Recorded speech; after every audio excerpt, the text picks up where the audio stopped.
বাংলাদেশের ইতিহাসে সম্ভবত এই প্রথম এমন একটি গণজামায়াত হতে যাচ্ছে যেখানে সকল রাজনৈতিক অরাজনৈতিক দলমতের মানুষের সম্মিলিত স্রোত আগামী 12 এপ্রিল রোজ শনিবার সরোয়ার্দী উদ্যানে মোহনায় মিলিত হবে ইনশাআল্লাহ।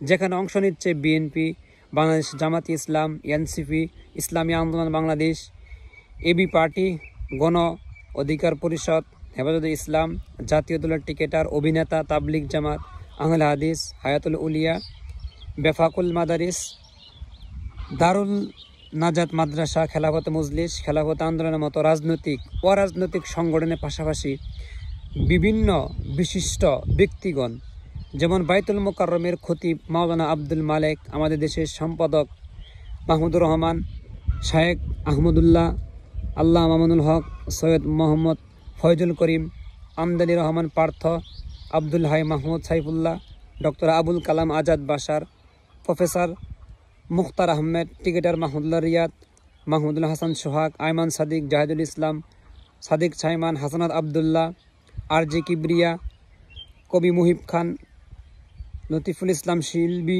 সহ বিভিন্ন সেক্টরের সেলিব্রিটিগণ আরও অনেক মানুষ এখানে অংশগ্রহণ করবে। আরও সুনামধন্য মানুষ এই 12 এপ্রিল মার্চ ফোর্স গাজায় অংশগ্রহণ করবে। মানবতার জন্য এদিন আপনিও আসুন সরোয়ার্দী উদ্যানে। কাছের মানুষ আসতে উদ্বুদ্ধ করুন, সম্ভবত হলে সন্তানকে সঙ্গে নিয়ে আসুন। আরও জানুক পবিত্র ভূমির মানুষের মর্মন্দ দুঃখগাথা।